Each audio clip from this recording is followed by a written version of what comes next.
Hi guys, how you doing? Welcome back to your favourite wellbeing podcast.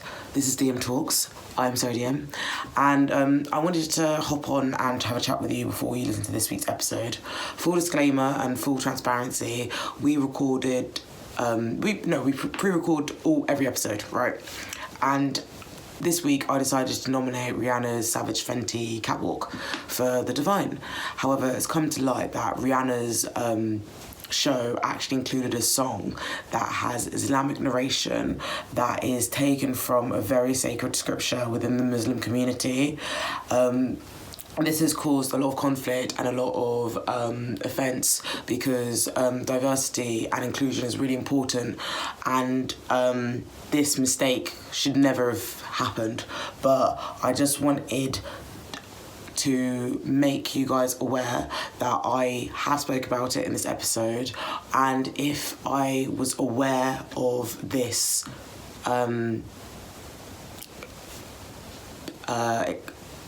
song, I would have also spoken about that in this week's episode, but the news only came to light between recording having the episode recorded to having it out. So we understand if you want to give this episode a miss, but also for those who do, I hope you enjoy it. But I just thought I'd give it a little chat before you do. But I hope you guys have a nice time, and yeah, keep listening.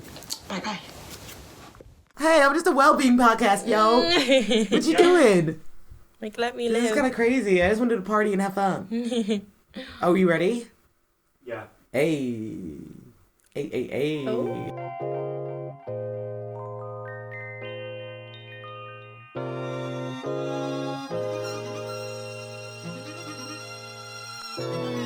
Hello, everyone. Hello. It's Sarah DM. And you're listening to DM Talks.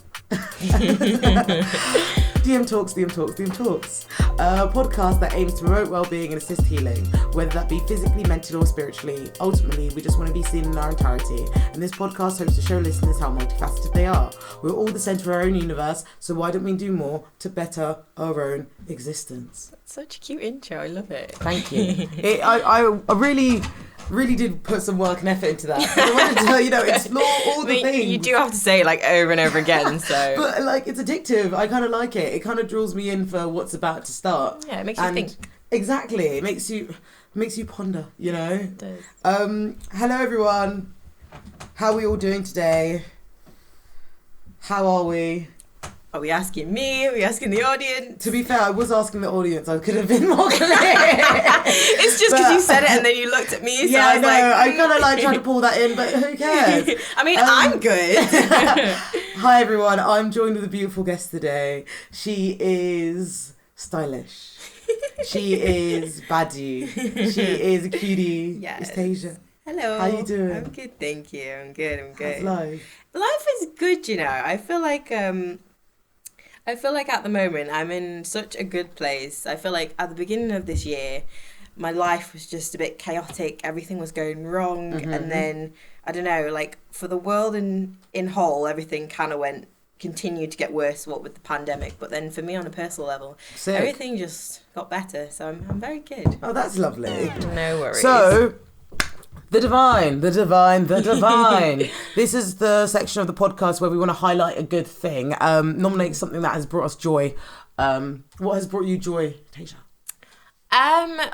Honestly, the first thing that comes to mind is just like hair. So yeah, your hair looks amazing. Thank you. It does look so good. Thank you so much. I feel like lately I've just had the time and resources to be trying different things with my hair. Yes. And putting in braids at the beginning of the week just makes it so much easier in the morning. So obviously I work full time at the moment, and making sure that I don't look crazy when I go out of the house is very important.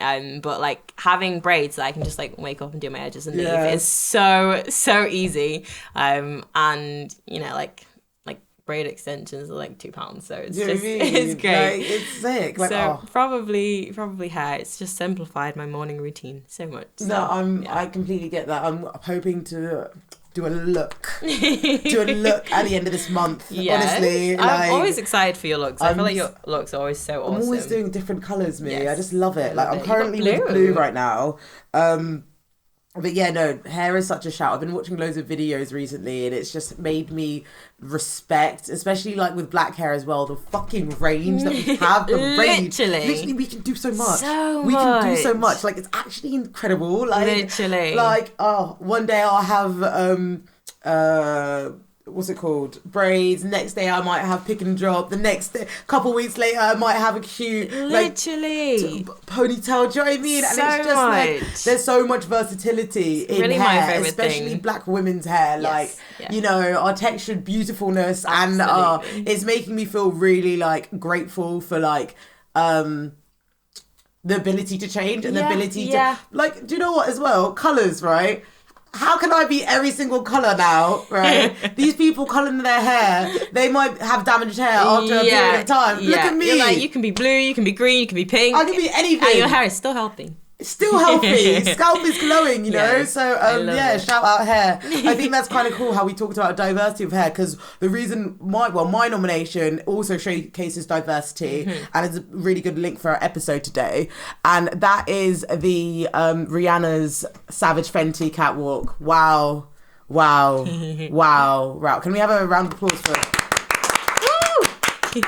amazing, like honestly. I haven't seen it yet, but as I said before, I saw all the pictures and I was just like, this is just amazing. Like, beautiful. Like like so many people are in it. India Moore's in it, Shea Coulee's in it, Demi Moore's in it, Paris Hilton's in it. Really? Everybody's in it. I love that. It's honestly like, that is why Rihanna is Rihanna. Like, she has completely she's changed the game. She is now the blueprint. Do you know what I mean? She's the foundation of catwalks now. Like, what is Victoria's Secret? Literally, it's almost like embarrassing at this point. It's peak. Like, it's so peak. Because like, Victoria's Secret used to be good, but because they have like done such like sort of transphobic and like just very derogatory comments to various different marginalized communities, it's hard to sort of see them as like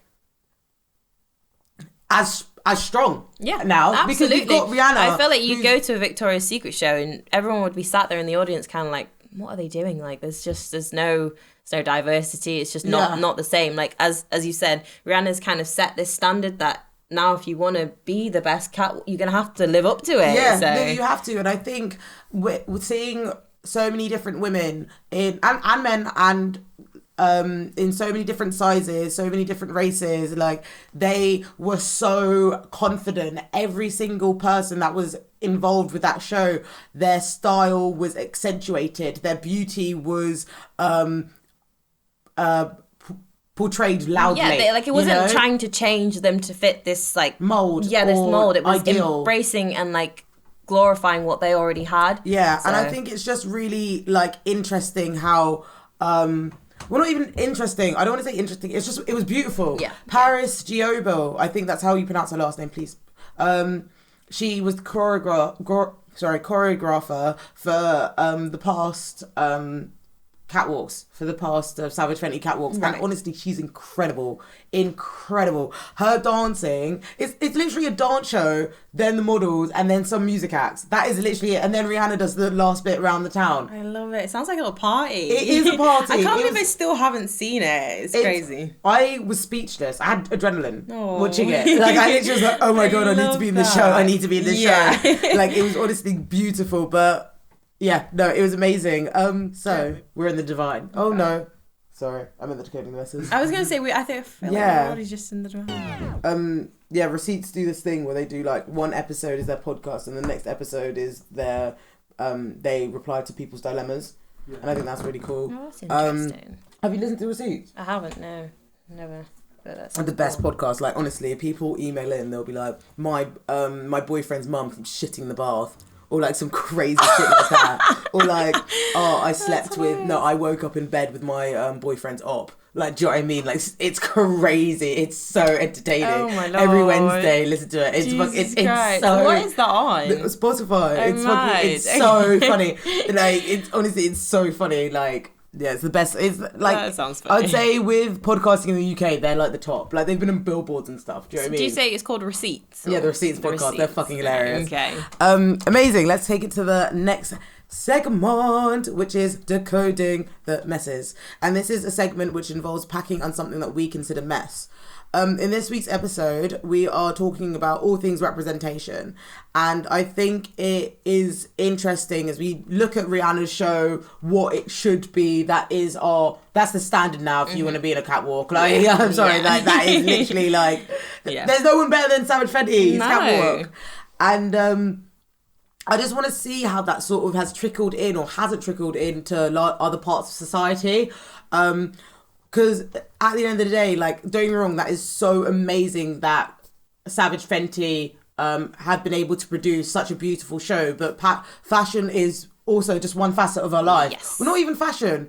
I mean, it's a bit of everything, though, because she is a brand at the end of the day. It's not just fashion. It's skincare. It's lingerie. Do you know what I mean? So I don't want to sort of dismiss that aspect because, again, this podcast wants to show you how multifaceted it is. Yeah. But I guess what I want to explore is how we sort of the right and wrong way of showing diversity, because I've noticed it in TV programs, but I don't know, where have you noticed it? Yeah, so I mean, this is obviously something a little bit similar to what I wrote in my dissertation. No, we still need to get over to you.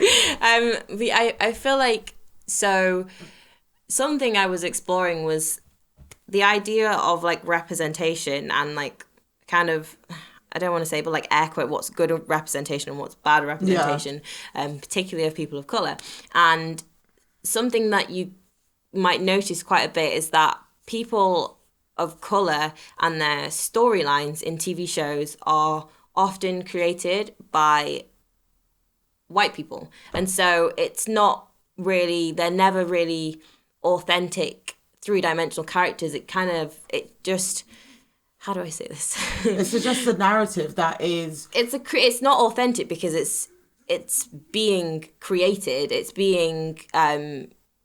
They're like attempting to create authentic characters. Therefore, it doesn't... But then also, like, I think, let's say if we look at the narrative of, like, the sassy black woman in TV, it's like, black women could be sassy, but they could also be vulnerable. They could also be this. They could also be that. Things. So it's the fact that they encourage or enlarge this one narrative so it's louder, so it can be seen more, identified. Like, I can identify it quicker. I can notice it quicker, and therefore that's going to show my story. Yeah. There are, like, meta-narratives that are continued throughout, like, lots of different... It's like a bit of a shorthand that are in so many different shows, and then you immediately see the black funny girl or the black like sassy girl, and exactly, and you know, oh, that's what this character is going to be. And that's the thing, it just makes people of colour seem so two-dimensional, and it's just not, it's not what we are. We're real people. Exactly, we're multifaceted. Exactly. Like, I think one program that I've noticed, well, actually, let me talk about this, right? So we're talking about TV, but you could also argue that it's contemporary to the times, right? Because, like, I spoke to you about this with Modern Family, right? So Modern Family was probably it probably originally got praise because it was a diverse cast. Like, it's a show, if you guys don't know of it, it's like a sitcom in America. Like, it's on Netflix if you want to watch. And basically, it's the story is like a mockumentary on a reality TV show, but it follows the lives of 3 families that are all connected by like...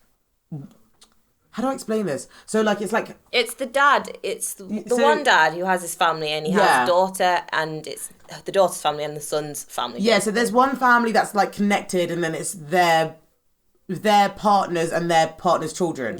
So it's like 3 different families, but they're all connected by one, like, line of family. And so that was really random. One line of family. Like, and, like, basically, one of the families have a same-sex relationship, and, like, they have a daughter that's adopted.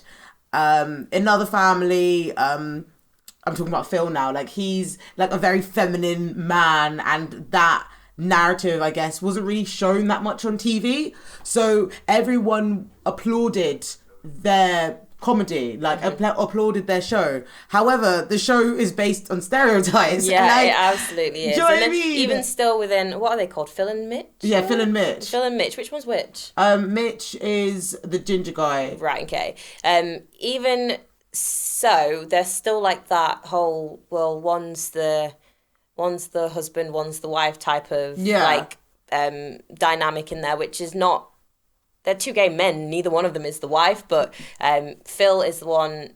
Mitch is the ginger one. Yeah, right? no, Mitch is in the same sex relationship, but I find it like interesting how you say that because I've been watching like back and forth with old episodes, and in it, so like they would explore that narrative, say like calling out discriminatory behavior from external people when they criticize one person being more father-like and one person being more mother-like. However, they'll say it whilst one character is literally holding a baby with a pram and then like is dressed in a different outfit. I was watching an episode like last night and he was crying because he just wanted to be like the stay-at-home trophy housewife that he called himself, something like that. And I was just like, and then the other one was like, I just want to go back to work and do my job. And it's such a... It's weird, isn't it? Because like, again, it shows you how contemporary of the times, because I was watching the episodes. I feel like it's also just so that the audience can be like, cool, well, I know that they're gay, but that one's the husband and that one's the wife, so we can still accept it and it's fine. But do you think that's like sort of like, that could be argued as introducing slowly to the narrative? No, like it, do you mean to the audience? Yeah. Like introducing like LGBT relationships? Yeah. Or, like it is back in the times, but I feel like that's not... It's just a shit representation of it. I think this is literally what we're discussing. It's like that, I get it, so I appreciate that they introduced it, but at the same time, that's not a realistic representation of a gay person, because they might want to stay at home with the kids sometimes, and then they might want to go to work. It's not so... And that's the thing, if we transferred that over to... a male and female relationship, then if they did that, everyone would be kicking off. Like, why just because she's a woman doesn't mean that she's going to cry over the fact that she doesn't get to stay home with the kids. Like, do you know what I mean? It's interesting because it's like, so you really see the difference in the change of seasons. Yeah. So like... Because it's like 15 seasons. Yeah, there's like 12 seasons. And at the start, there's a lot... I mean, there is racism, there's stereotyping, there's everything. Yeah. However, I remember I was watching an episode, it was like season 7, so later on in the season. And so Lily, she's Vietnamese and she's grown up now. So like she can talk and she's like just whatever. And she's... She makes Cam makes a comment about something. So Lily just goes, Daddy, that's racist. Do you know what I mean? And like, even calling... It was like she was able to call him out, but how much of the sort of aftermath is shown also in the representation? Like, is it like, oh, I called you out and now I'm done with it? Or is it like I call you out, let's explore why this was wrong? Yeah. But then again, as a bloody 8-year-old, how do you have that language? Yeah.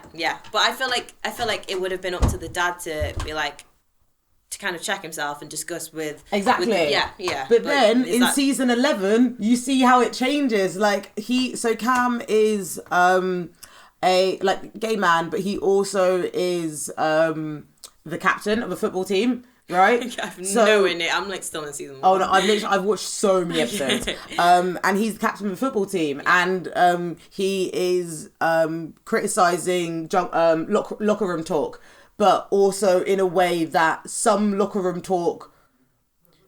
Oh, it's weird. I don't want to say that. He's criticizing in a way that like, you can't speak like this and you shouldn't hurt others, but also talking about this sensitivity issue.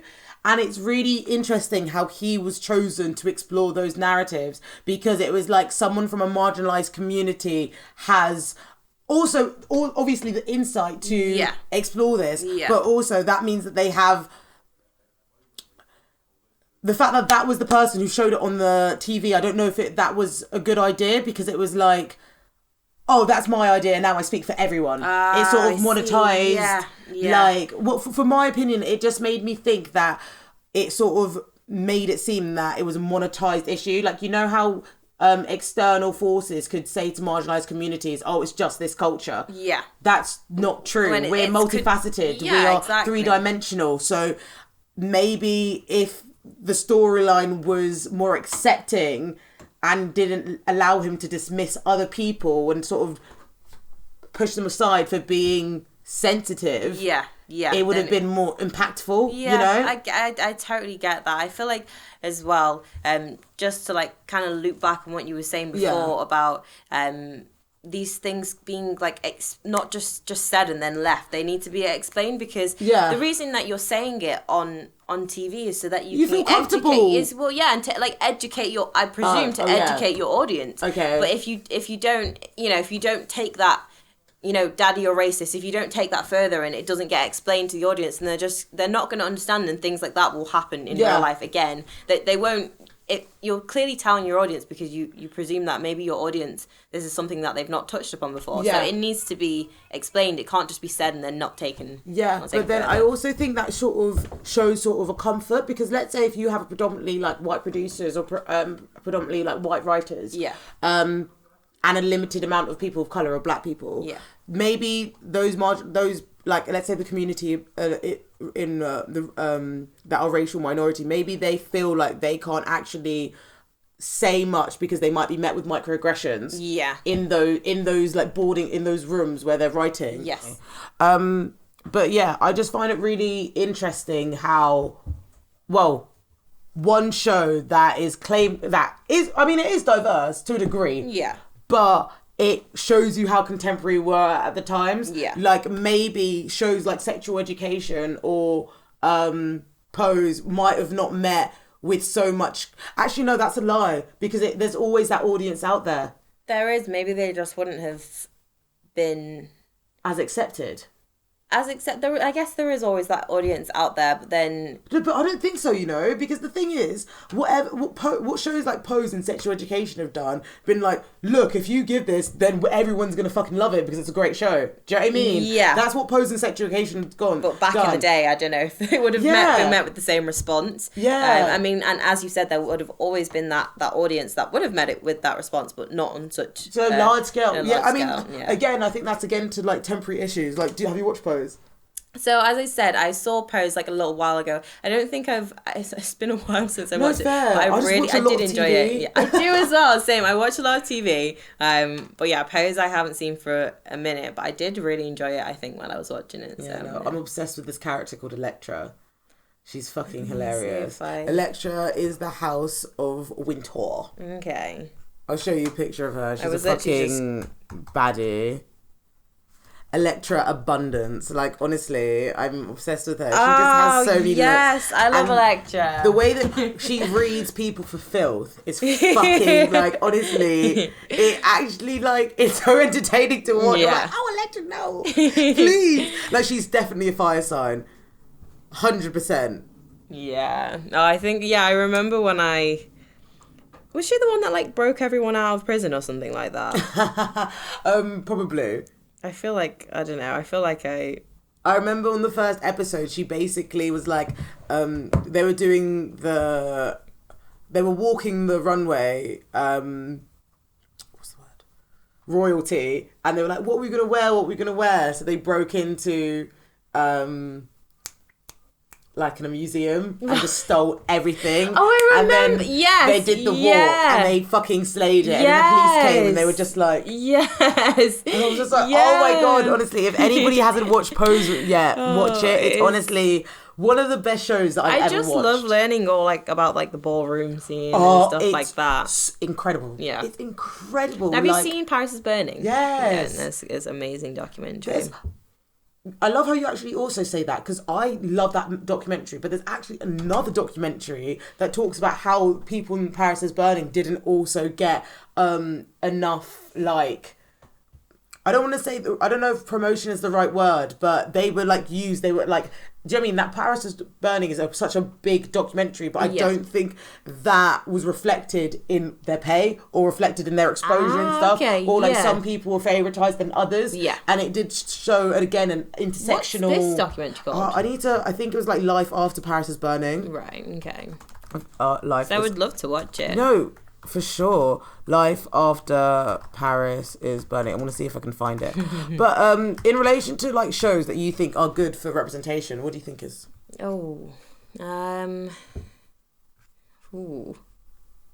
You put me on the spot there, so. I feel like I'd have to like scroll through Netflix or something. Trying to think of what I've watched recently. Have you watched Sex Education? I have. I'm not gonna lie. I didn't really enjoy it. If I'm really honest. Yeah, I just didn't. You were the. I'm not gonna lie. You were the. Tell me why. I want to know. I think. I don't know if it was anything like I thought it was a good show and I thought it was a good concept. I think I just actually got a little bit bored. I mean, same with like Netflix. You know what I mean? When you don't even look and it just says, "Are you still watching?" Yeah, it's like I don't know. Like it was one of those shows. I feel like I could binge watch a show that I liked and get through in about like 24 hours. Yeah, and it was one of those shows that I felt like I had to like take breaks in between watching it because I was getting so bored and then like come back to it. Fair. I'm shocked by that. I loved Sex Education. I think you and like the majority of the world, to be fair. So everyone's like, I loved it, and I'm like, to be fair, like I do love it for Eric. You know, Nkuti Gatswa. Yeah. He is incredible. I was going to write about sex education in my dissertation actually, and I was going to write about him, and then I was like, this is too boring to write about. Oh really? Yeah, but he was definitely as a character. If we like remove him from the boring show, he's a very very interesting character, and I think he's really cool. I think one thing that I like about sexual education is it's insightful, right? But also, again, it's that representative cast, like, and it's not just people that are doing it's not the same narrative that is being recycled for certain communities or certain people of those communities. I agree and disagree with you because I feel like it's Eric, isn't it? No, I mean I wasn't just talking about Eric just now, but yeah. Well, I was just about to say, so something I considered with Eric in Sex Education is that I feel like they did a good and a bad job of portraying him as a three-dimensional character. Okay. So they obviously, at the beginning, he's kind of like the comedic relief character. He's funny. He's that which is a stereotype of black men often. But then obviously, you know, you add the fact that he's then like a gay character, which is great. And they show him, I think, as a bit more of a three-dimensional character through like him having like his own kind of story to do with that, and like you know, like the story of his family coming to like accept like who he is and stuff. But then I don't know, for example, you go to his house and there's the stereotype of like black people having like loads and loads of kids, and there's like all of his like 16 siblings, and like his dad is like the stoic like angry black man that like doesn't accept gay people. And then to be fair, afterwards, like further in... Yeah, I cried on that last episode when they hugged and he was wearing the gillo. Yeah. So there is that. So it does, I guess, subvert it a little bit, but he's still very much like... It's like, I guess I'll accept you. You are my son type of thing. But like, you know, you didn't need to portray the father as that from the start. Like, I guess it does help the storyline, but... Can't we have different storylines? Couldn't we have a storyline where he was completely accepted by his family, and maybe there was like a different issue that like he struggled with? Do you know what I mean? Like, because that I guess that is, I don't know. I like the fact that I'm hearing your opinion, and I like the fact that like it's different to mine, because now it makes me question of, oh, maybe this wasn't right, maybe that wasn't right. I think with Eric, I did. It's weird. I'm assuming you didn't watch season 2 then? No, because you found it boring. No fair.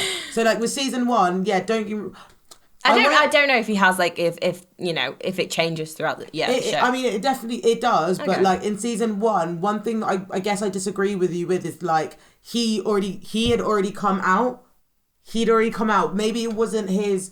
Maybe his parents wasn't as his father wasn't as accepting from the jump, but seeing his transparency might have made other black queer people feel comfort, because it's like I'm not alone, especially navigating like the way that they sort of brought in the church and brought in I guess community and black culture. I think we were able to see, like, let's say all the white people that watched that show, they were able to also learn that. Do you know what I mean? Yeah. But also, like I do remember there was this one line, and it was really, really, it really, really like just shook me. So well, spoiler alert if you haven't watched the show, but basically he got attacked on a night out because he was dressing more feminine presenting. Yeah. And he come home and he'd been distraught. And yes, you want to be met with comfort and nurture, but the dad was like, oh, if you wanna, if this is the life that you are, then you need to be more brave. Yeah. And like that was really shaking, because it's like yes and no. It's like I shouldn't have to feel brave exploring my sexuality or wearing clothes that that like don't relate to gender. Do you know what I mean? Like, I remember I should just explore that. Yeah. But also it was like very insightful. you Do should you know what like I mean? I think in this current world, which is, to be fair, changing quite a bit. Yeah. Still a little bit, you kind of will have to, but it shouldn't. Yeah. It shouldn't be like that. Like you might have to, but it shouldn't be like that. Yeah. And like I think that's why I guess it's weird. Like now that you said that, it kind of makes me think that season 1 was the base and season 2 is the. That is very possible. Do you know what I mean? It's like they Maybe. could have. Yeah, it's like for sure. That's the thing. It's like I can't say because You haven't watched. I haven't. Watched but the whole I'm happy thing, that you but- also were met. Because the thing is, you're like actor. But like, do you know what I mean? and I was also going to say like a season, like fair play, but a season is a very, very long time to like kind of like explore. Yeah, exactly. Because So, do you know what actually prompted me to think of this discussion? You know, I forgot what's the guy's name. There's this guy's. He's also another black character. He's in the same show. In the same show, he fancies Maeve. Is he the? No, he's going out with Maeve. Jason. No. Yeah, the athlete. Yeah, that athlete. Yeah. So he actually came into my mind first off when I was discussing this narrative exchange. Okay. In the second season, you're able to see him explore his relationship with pressure and control and mental health, and that vulnerability within black men isn't portrayed. Yeah. So the way that they handled that in a relation that was athletes, like we are aware of the pressure of young athletes, like if it's not our friend, it's our cousin. If it's not our cousin, it's someone we were at school with. Yeah. And the fact that it wasn't obviously everything in life is racialized, but it wasn't about race then. Yeah. Do you know what I mean? Yeah. It was just this black boy who was dealing with anxiety and his control and all of these other factors. He was just being it. He wasn't. It wasn't a narrative that was necessary. I guess couldn't he have been a mathematician? True. Like, do you know what I mean? I feel like. But there are, I guess, because that's the thing. Because it's a limited cast and because there's only certain members, it's like, oh, they want maybe to do one person from one one clique. Why couldn't, you know? Why couldn't, I don't know what the actor is called, but why that's going to annoy me. I'm going to get it. I'm going to get it. Why couldn't he have been the main character? Yeah, true. Do you know what I mean? Yeah, like, why couldn't they've literally switched out the two actors for the different, I mean, obviously. Yeah. Is he called like Azza? He's obviously like well known in his own right, so fair enough, they put him as the lead. But do you know what I mean? He's like, been in bare shit. He's been in Fair Boy. He's been, I was looking at his like, fucking IMDb. I was like, raw boy. Like, what? he's a very good actor as well. So his name's Jackson, the person that I'm talking about. Yeah, why? This Jackson, his name's Kedar Williams. Yeah, why couldn't have Jackson been in his position? True. Do you know what I mean? And True. I feel like sometimes the people in power, the producers, they need to look at subverting these stereotypes. I know that they're trying to like create authentic characters, but I feel like sometimes they just ever so slightly miss the mark. And I'm very grateful that they are, you know, people are still trying to, but maybe if they had me and you in the room and we had this discussion over the writing table and then they were like, we could have kind of changed those narratives. Yeah, change the narratives. Because, you're completely right. And I'm actually kind of happy that you didn't like sex education, because I don't think this conversation could have explored the range as it could, as it has. So no, I'm really happy about that. Thank you. No, so yeah, another thing that I wanted to talk about the significance of representation. Yes. Billy Porter, who's in Pose, he's the he's like the host of the ballroom community in the Yes, shows. I think I His know who you're name talking is about. called Terrell, I think, in the show. And he was in an interview and he was like talking about representation and what it means to the people that see his show. And he was like, well, it's easy to like yourself when you're popular. And I was like, whoa. Yeah, that's very interesting. Very interesting. How does Yes. that make you feel? That's such a crazy little comment. Like, I think that is so important. Like, for example, I don't know, like, is it, what's it called? Black is King. You know, Beyonce's Yeah, new... I haven't watched that. I wanted so to. Good. It's really good. It's amazing. The visuals are crazy. Yeah, her, it's like, honestly, over the past, like, well, I mean, she's always been amazing, but her visuals and her relation to, like, the African dysphoria and how that's Yeah. explored with so much, like, artistry, you know? Like, Yeah, it's beautiful. For sure. And this is the thing, it's like people of colour are portrayed as like these exquisite, beautiful, like beings and people in this like visual album of hers. Yeah. And I feel like that, you know, brown skin girl comes on in the club and everyone's just like, they feel great and everyone's like, oh, I love this song. And I feel like, oh, there's a knock at the door. So, obviously, as I was saying about Black is King, for example, it really like just celebrates people of colour. It makes, you know, like watching it, you feel good. It makes you feel beautiful. It makes you feel like important. It makes you feel significant. And I think because, for example, because of that, I don't know, like somebody, you might go to set and the hairstylist has seen Black is King and she's thinking about all the beautiful styles that are in, you know, one of the music videos and she's like, oh, this girl who has Like curly hair. inspiration. Yeah, she's like, I could do this with her hair is beautiful. She doesn't come to set and she doesn't look at it as like, this is a hassle, I don't know what to do with this hair. It's more of like a challenge to get through doing it or something like that. But now it's like an opportunity. Yeah, you know? exactly. And then like seeing yourself reflected on screen in and portrayed in a good way and not as like a criminal or something like that is or not just as the funny side character but actually as the main character who has like a complex story, and your story isn't just about your race, it's actually just about something else entirely. I don't know, it just, I guess it just what's the word, it just like using my hand, I don't know.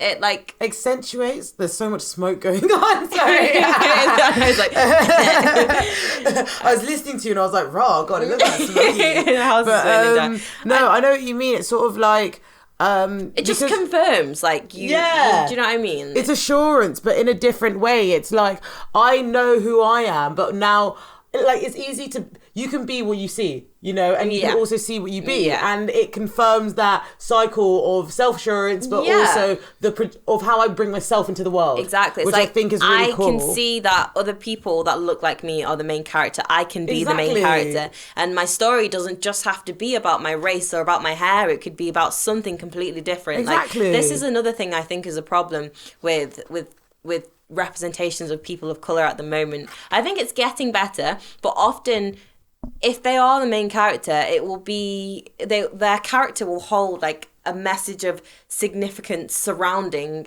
them and their race, and it's like, why can't it just be about something completely different? So for example, I'm watching it's like I think it's a web series at the moment, but it was or like a really short series of like 10-minute episodes, and it's called Don't Look Deeper. It's about a girl who finds out that she's like actually like an AI. She's like a robot. It's just a mixed race girl that's like the lead character, and it's like, it's got nothing to do with race. It's got nothing to do with, you know, anything like that. It's just about her being a robot. And it's like, she is the main character, and her character is clearly, you know, it's 3-dimensional. She's got so many different aspects to her, and she just happens to be mixed race. So, and that's what it should be, but the media and media representation.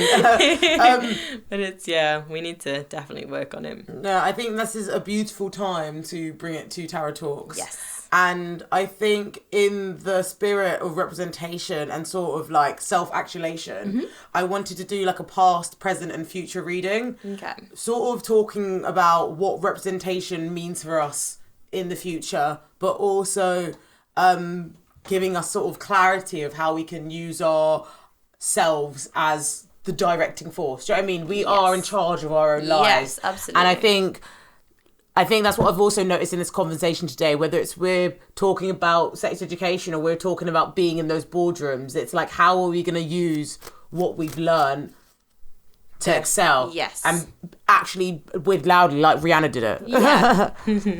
So I'm just going to shuffle these cards. This is so exciting. Yeah, no, it is pretty exciting. I really like... Ooh, okay.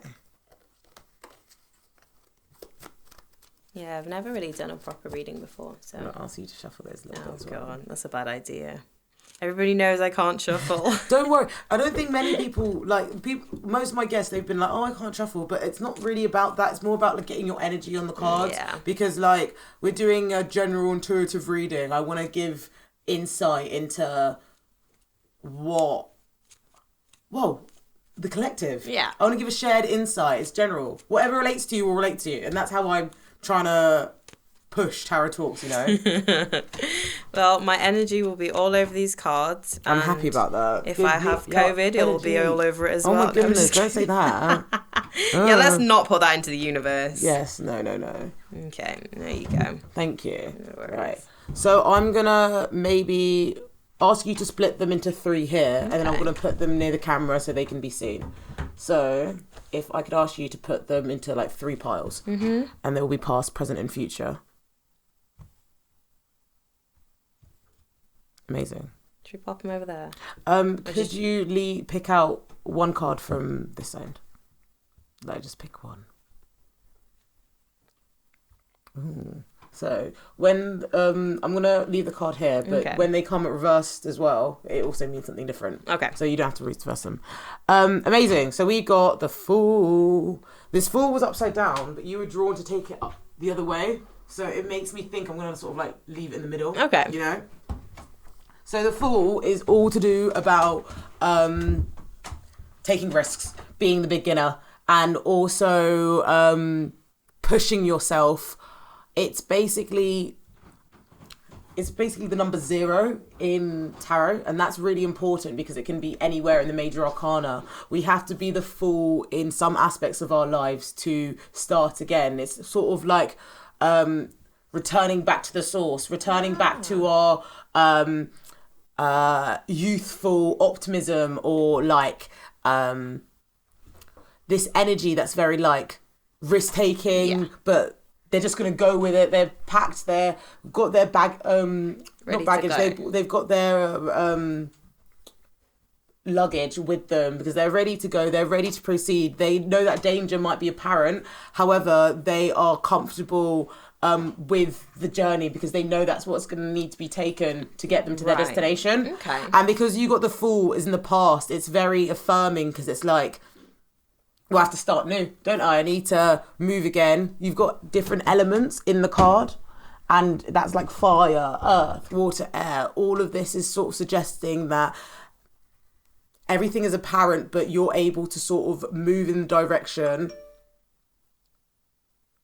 of with confidence, with action, with optimism, because there's a sun beaming bright, but also with a determination. Do you know what I mean? Like, you're not going to be fret by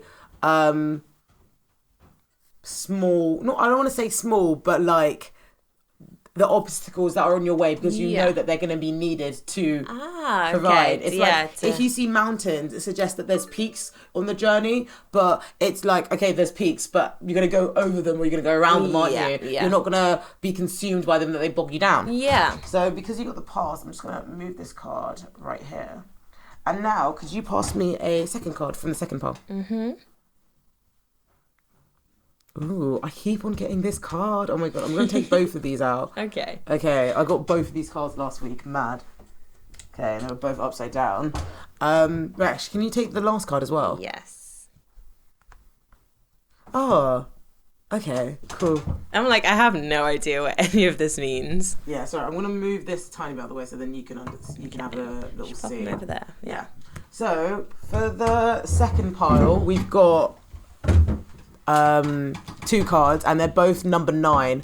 and that means that we're coming to an end of the cycle. To be fair, I think it's actually a drag on me because it's like I got both those cards last week. Do you know what I mean? And It's like Sarah. exactly. When you see 2 9s, it's basically suggests you're coming to an end of the cycle, but you need to like sort of tie up loose ends before you have successful manifestation or successful completion. You've got fire and earth together, and fire is represented by your wands and your energy, and earth is represented by your pentacles and what you planted to the earth and how it sort of comes into fruition. Okay.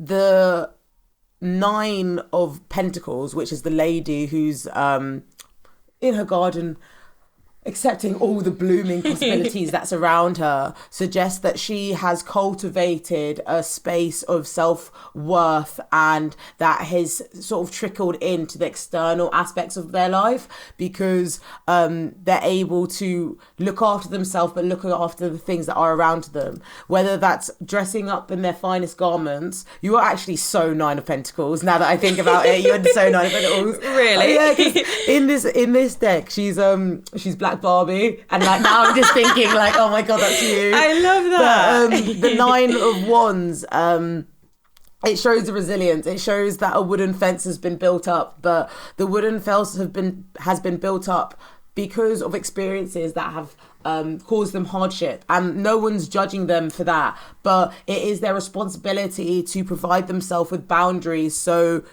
oh my goodness. Sorry, this reading has just got into my head. Wow, What? wait, no, sorry. I don't know where that card. Whenever I see that card, it's like, Sarah, fucking listen. Oh man, okay. Okay. Sorry, Tarot Talk listeners. So it's getting exciting. crazy. Right. Wow. I don't know if this is for me now. I'm like, whoa. Maybe I was just Anyway, here to like facilitate, and like, this is actually. But basically, because the 9 of Wands is upside down, it's sort of showing this over protection and over defensiveness, and that could mean that their spirit is sort of suspicious of outward activity. So they're like, this is my wand, this is my idea, like this is me, like I've had to hurt myself because of this has happened. Right. Do you know what I mean? Yeah. But because it's paired with the 9 of Pentacles, it also talks about this sort of opportunity of self-worth and self-belief and self-assurance. Okay.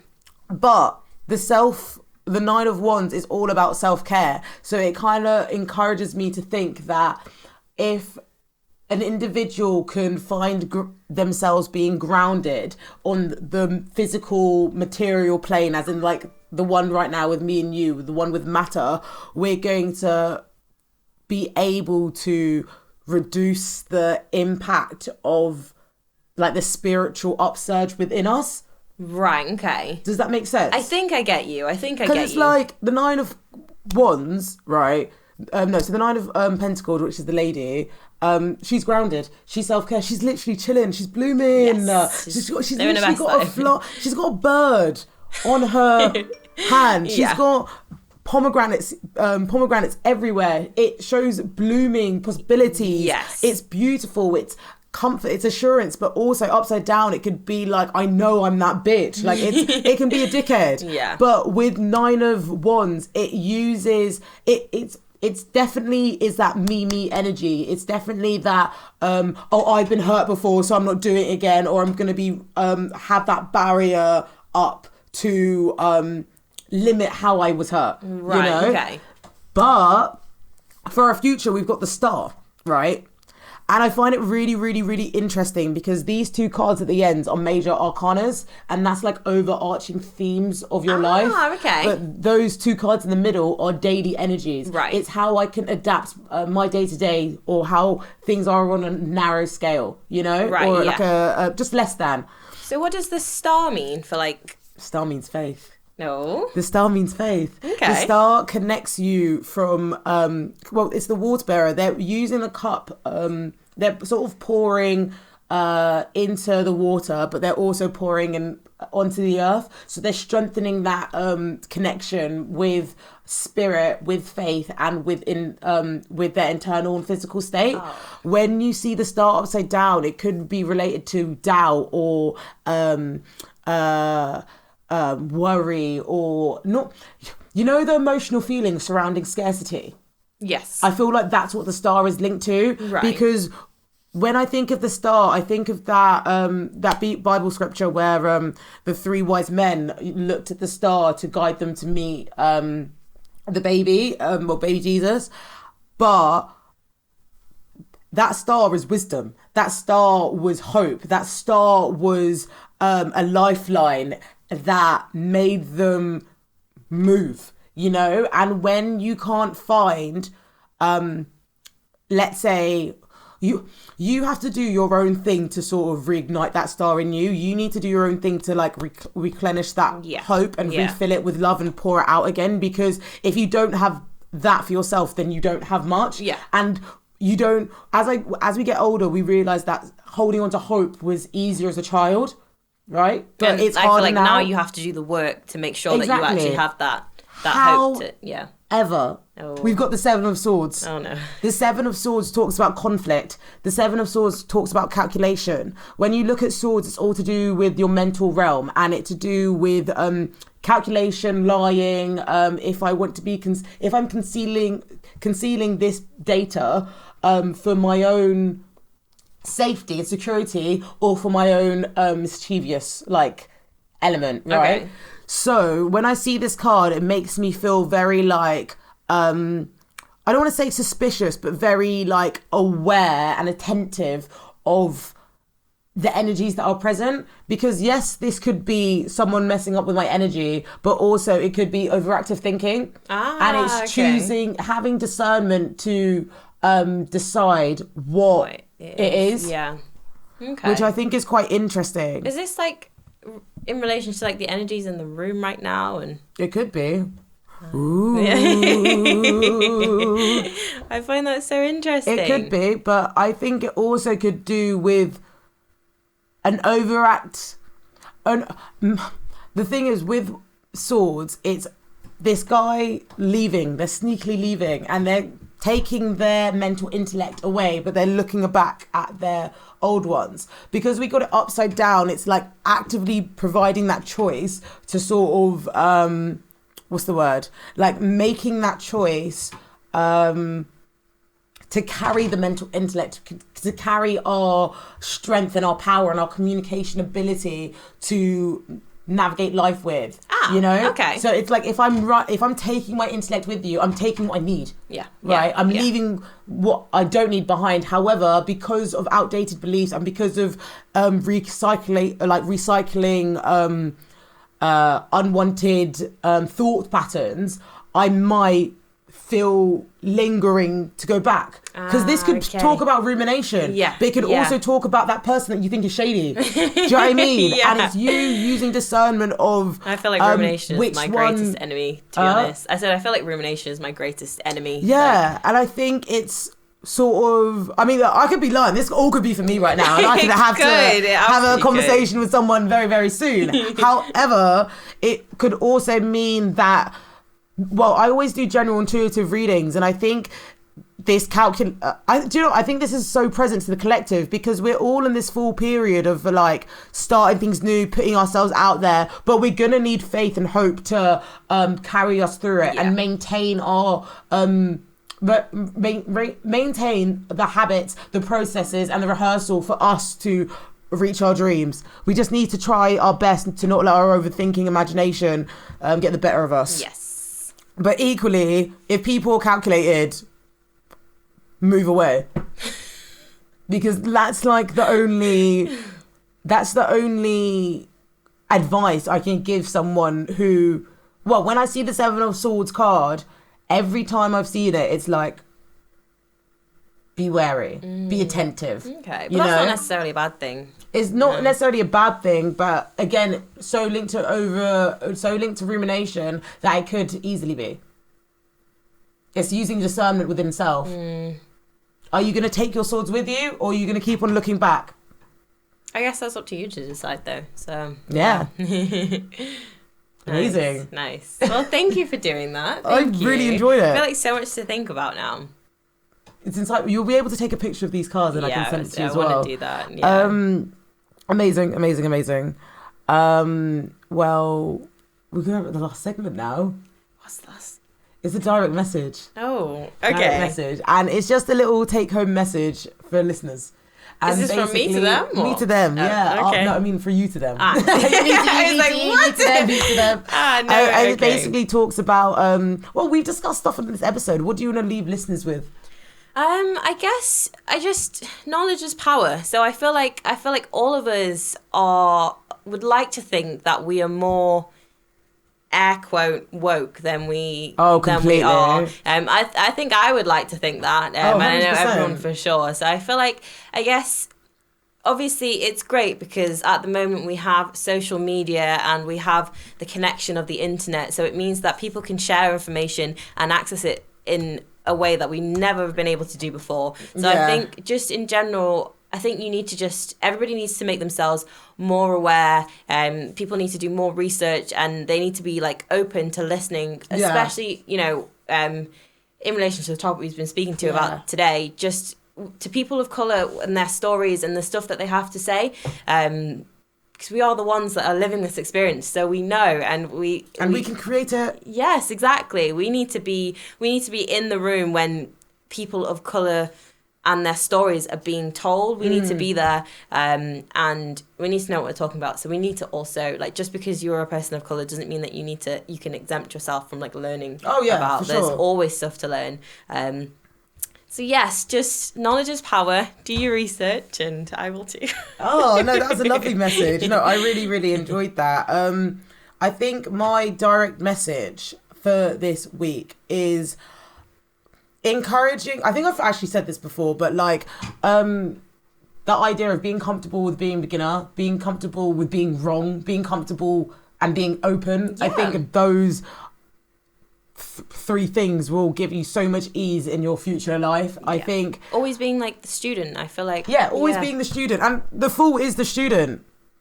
Well, there we go. It just all ties in so perfectly now. No, but it's true, because it's like not being afraid, but still prevailing, because you don't have, like, do you know what I mean? Just do. There's Why like not? nothing to lose. So. Exactly. There's nothing to lose with you being vulnerable. There's nothing to lose for you being receptive in a way that's like that you don't know everything. Absolutely. And I think some people's egos might be like a bit big sometimes. Yes. And then that will stop them from actually listening and learning. But you don't have to be. No, I feel like ego is like the downfall of so many people. So I think definitely just getting away from ego. Yeah, I think. Well, it's just how you use your ego. Yes. That's what I want to say. Yeah, I agree. Because we need ego. We do need it. We need ego. I mean, nine of one. Nine of fucking pentacles. That's Black Barbie, innit? So no, we need it. Amazing, Taija. You've been amazing. Thank you so for much. having me. I was really so enjoyed excited this to come. episode. Please, could you give the podcast listeners your socials or how they can find you? Yes. Follow me on Instagram. It's Taija James. So that's TaijaJames. I don't use Snapchat, so. No, honestly, you've been great, and it's been so lovely to catch up and chat with you about a topic that I know you're just. I mean, you're an actor, you've been in talent, you do all these kind of things. So it's just super interesting, and I'm sure I'm going to have you back at some point. Yes, this has I been would great. love to come back. Thank you for having me, But Sarah. honestly, thank you so much. Thanks, guys, for listening. I've been Sarah DM. You can follow us on DM Talks on Instagram. We're on Apple Podcasts. That's amazing. Sick. That's I know. crazy. We smashed it. We're now on Apple Podcasts. So make sure you're following, sharing, give us them reviews. You know we want them. But you can also find episodes on Spotify and Anchor. I've been Sarah, and this has been great. So yeah, thanks, guys. I shall see you next week. Bye. Bye.